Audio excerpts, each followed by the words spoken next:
ఇప్పుడు inferential analysis లో ఇంకోటి మా మెథడ్ ఉంది మా దగ్గర హైపోథెసిస్ టెస్టింగ్.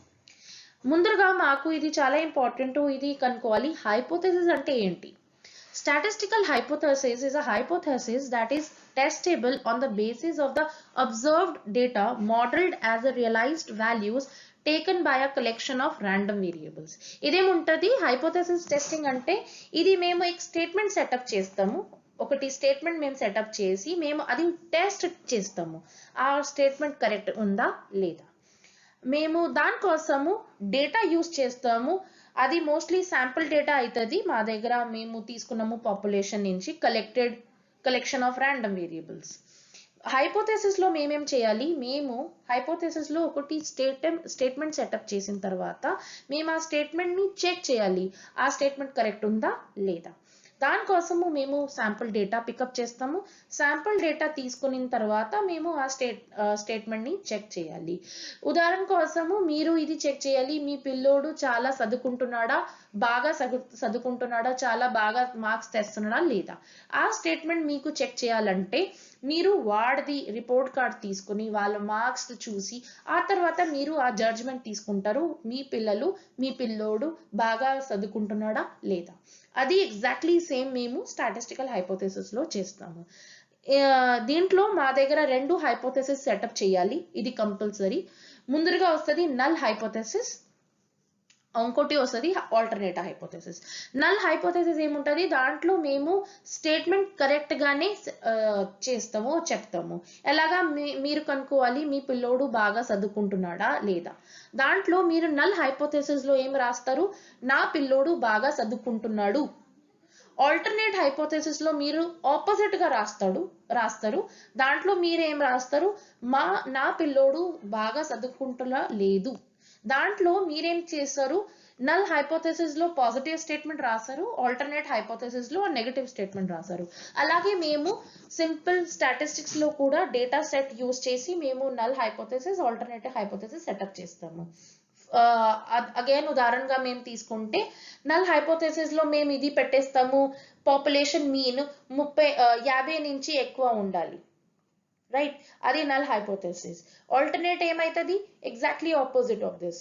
ఆల్టర్నేట్ ఏమైతుంది, దీంట్లో మేము రాస్తాము population mean is not greater than 50, it is less than 50. అలాగా మాది నల్ హైపోథెసిస్ ఆల్టర్నేటివ్ హైపోథెసిస్ చాలా ఆపోజిట్ గా మేము సెట్ చేస్తాము. హైపోథెసిస్ టెస్టింగ్ లో మేమేం చేయాలి, మాకు ఇది చాలా ఇంపార్టెంట్, ఆ స్టడీది అవుట్కమ్ ఏమొస్తుంది అనేసి ఆ హైపోథెసిస్ స్టడీ చేసిన తర్వాత మేము ఏం చేసాము, మేము రెండు హైపోథెసిస్లు పెట్టేసాము, నల్లు ఆల్టర్నేట్. ఆ తర్వాత మేము డేటా సెట్ చూసుకుని స్టడీ చేసి మేము కన్క్లూజన్ లో పెట్టాము, నల్ హైపోథెసిస్ కరెక్ట్ వచ్చిందా లేకపోతే ఆల్టర్నేట్ హైపోథెసిస్ కరెక్ట్ వచ్చిందా. అది మేము ఇది చూడాలి, ఆ అవుట్కమ్ ఏమొస్తుంది, మేము రిజెక్ట్ చేస్తున్నామా నల్ హైపోథెసిస్ ని లేకపోతే ఎక్సెప్ట్ చేస్తున్నాము మేము నల్ హైపోథెసిస్ ని. అది మాకు చాలా ఇంపార్టెంట్ గా అవుట్కమ్ వస్తుంది.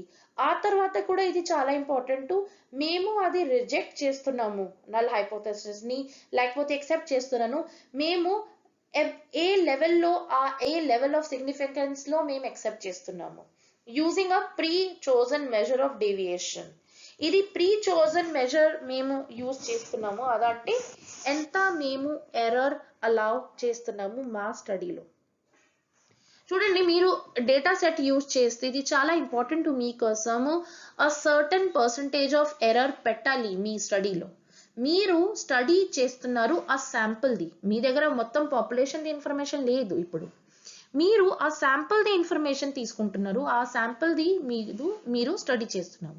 దాంట్లో ఇది చాలా ఇంపార్టెంట్ మీకోసం, ఇది కనుక్కోవాలి ఆ ఎర్రర్ మీరు అలౌ చేయాలి, ఎంత పర్సంటేజ్ ఆఫ్ మిస్టేక్ మీరు అలౌ చేస్తున్నారు మీ స్టడీలో, అది మీరు డెఫినెట్లీగా పెట్టాలి. అది మేమంటాము స్టాటిస్టిక్స్ లో pre chosen level of significance. ఆ pre chosen level of significance ఏముంటుంది, అది ఎంత పర్సంటేజ్ ఆఫ్ ఎర్రర్ మీరు అలౌ చేస్తున్నారు, ఆ సిగ్నిఫికెన్స్ పైననే మీరు మీ కన్క్లూజన్ తీసుకుంటారు, వెదర్ మీ నల్ హైపోథెసిస్ ని రిజెక్ట్ చేస్తున్నారా, వెదర్ మీరు నల్ హైపోథెసిస్ ని ఎక్సెప్ట్ చేస్తున్నారా. అది చాలా ఇంపార్టెంట్ డిసిజన్ మీరు తీసుకోవాలి ఎప్పుడైనా ఆ సిగ్నిఫికెన్స్ లెవెల్ పైననే. అందుకనే హైపోథెసిస్ టెస్టింగ్ చాలా ఇంపార్టెంట్ కాన్సెప్ట్ ఇన్ ఎకానోమెట్రిక్స్. ఇప్పుడు హైపోథెసిస్ టెస్టింగ్ అయిన తర్వాత మేము ఇది చూసుకున్నాము. హైపోథెసిస్ టెస్టింగ్ చాలా చాలా ఇంపార్టెంట్ గా స్టాటిస్టికల్ సిగ్నిఫికెన్స్ పైన డిపెండ్ అవుతుంది. స్టాటిస్టికల్ సిగ్నిఫికెన్స్ అంటే లెవెల్ ఆఫ్ సిగ్నిఫికెన్స్. ఇప్పుడు మేము దానిపైన డిస్కస్ చేసుకున్నాము. హైపోథెసిస్ టెస్టింగ్ చాలా ఇంపార్టెంట్ వే ఉంటుంది మా కోసము కాన్ఫిడెన్స్ ఇంటర్వల్ సెటప్ చేస్తానికి. కాన్ఫిడెన్స్ ఇంటర్వల్ ఏమవుతుంది? కాన్ఫిడెన్స్ ఇంటర్వల్ అంటే ఆ ఇంటర్వల్లో చాలా వాల్యూస్ అయితే ఆ ఇంటర్వల్ దాంట్లో చాలా వాల్యూస్ ఉన్న తర్వాత మేము ఇది చూస్తాము. ఆ ఇంటర్వల్లోనే నల్ హైపోథెసిస్ మేము ఎక్సెప్ట్ చేస్తున్నాము. ఆ ఇంటర్వల్ బయట వెళ్తే మేము నల్ హైపోథెసిస్ ని ఎక్సెప్ట్ చేయము, మేము రిజెక్ట్ చేస్తాము దాన్ని. ఇప్పుడు ఇదేమైతుంది? మేము ఉదాహరణగా తీసుకుంటే అదే సేమ్ ఎగ్జాంపుల్ తీసుకుంటాము. మీరు మీ పిల్లలది పర్ఫార్మెన్స్ చూడాలి. మీరు నల్ హైపోథెసిస్ పెట్టరు, నా పిల్లోడు బాగా చదువుకుంటున్నాడు. ఆల్టర్నేట్ హైపోథెసిస్ అవుతుంది, నా పిల్లోడు చదువుకుంటా లేడు. దాంట్లో మీరు కాన్ఫిడెన్స్ ఇంటర్వల్ సెటప్ ఎలాగా చేస్తారు? మీరు వాళ్ళ మార్క్స్ చూస్తారు. మార్క్స్ చూసిన తర్వాత మీకు తెలిసిపోతుంది 10 to 50% లో 10 to 50% మీరు మార్క్స్ చూసిన తర్వాత మీకు ఈ ఐడియా వచ్చేస్తుంది 50% మా పిల్లోడు బాగా చదువుకుంటున్నాడు, రెస్ట్ 50% వీడు బాగా చదువుకుంటలేడు. ఎలాగా మీరు అది కన్క్లూజన్ తీసుకున్నారు మార్క్స్ చూసిన తర్వాత. ఇంకోటి కేసులో ఇంకోటి పేరెంట్స్ చూస్తారు వాళ్ళ పిల్లలది మార్క్స్, ఆ తర్వాత వాళ్ళు అంటారు మా పిల్లోడు చాలా బాగా చదువుకుంటున్నాడు, వాళ్ళ మార్క్స్ చాలా బాగా వచ్చినాయి ఇంగ్లీష్లో, మ్యాథ్స్లో, సైన్స్లో.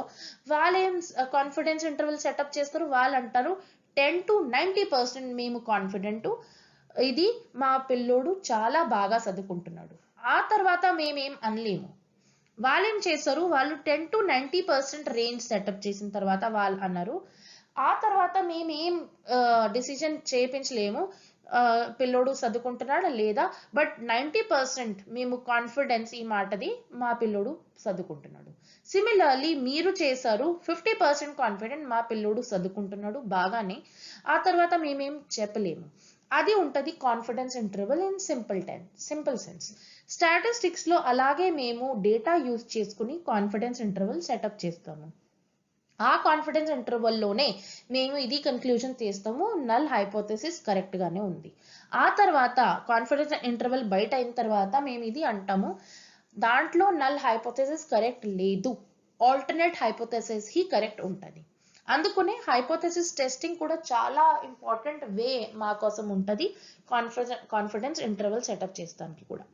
ఆ తర్వాత లాస్ట్ గా హైపోథెసిస్ టెస్టింగ్ లో మేము ఇది కనుక్కుంటాము, మేము null hypothesis alternative hypothesis setup చేసిన తర్వాత మా దగ్గర మేము ఇప్పుడే కనుక్కున్నాము ఎర్రర్స్ ఉంటాయి. ఎందుకంటే మా దగ్గర కంప్లీట్ పాపులేషన్ డేటా లేదు, మేము కంప్లీట్ పాపులేషన్ ఇన్ఫర్మేషన్ తీసుకుంటా లేము, మేము శాంపుల్ ఇన్ఫర్మేషన్ యూజ్ చేస్తున్నాము ఈ హైపోథెసిస్ టెస్టింగ్ కోసం. అందుకనే మా దగ్గర టైప్స్ ఆఫ్ ఎర్రర్ కోసం పాసిబిలిటీ ఉండాలి. మా దగ్గర స్టాటిస్టిక్స్ లో 2 టైప్స్ ఆఫ్ ఎర్రర్స్ ఉంటాయి. ముందుగా ఇది మేము అంటాము టైప్ 1 ఎర్రర్, ఇంకోటి ఉంటుంది type 2 error. Type 1 error occurs when the null hypothesis is wrongly rejected. ఇది ఈ టైప్ 1 ఎర్రర్ అప్పుడు మాతోటి అవుతుంది, అప్పుడు మేము బై మిస్టేక్ నల్ హైపోథెసిస్ ని రాంగ్లీ రిజెక్ట్ చేసేసాము, మేము రాంగ్ కన్క్లూజన్ చేసాము, మేము రాంగ్ అనాలిసిస్ చేసాము, మేము నల్ హైపోథెసిస్ కరెక్ట్ గానే ఉంది, అప్పుడు మేము దాన్ని రిజెక్ట్ చేసేసాము. అందుకనే అది అంటది రాంగ్లీ రిజెక్టెడ్. అది ఉంటుంది టైప్ 1 ఎర్రర్. ఆ తర్వాత ఉంటుంది type 2 error. It occurs when the null hypothesis is wrongly not rejected. Means ఇది అప్పుడు అవుతుంది అప్పుడు నల్ హైపోథెసిస్ రాంగ్ ఉంది, మాకు అది తెలిసిపోయింది, ఆ తర్వాత అప్పుడు కూడా మేము దాన్ని రిజెక్ట్ చేయలేదు, అప్పుడు ఇది అవుతుంది. అదే అంటాము మేము null hypothesis is wrongly not rejected. అది మా మిస్టేక్ అయింది. అందుకనే హైపోథెసిస్ టెస్టింగ్ లో ఇది చాలా ఇంపార్టెంట్, మేము ఎర్రర్స్ ది పాసిబిలిటీ పెట్టాలి. ఎర్రర్స్ అందుకునే మా దగ్గర శాంపుల్స్ ఉంది, అందుకునే ఎర్రర్స్ అవుతాయి. అందుకనే ఇక్కడ మా దగ్గర 2 టైప్ ఎర్రర్స్ వచ్చినాయి. ఇప్పుడు మాది డేటా అనాలిసిస్ కన్క్లూజన్ మొత్తం అయిపోయింది. Thank you.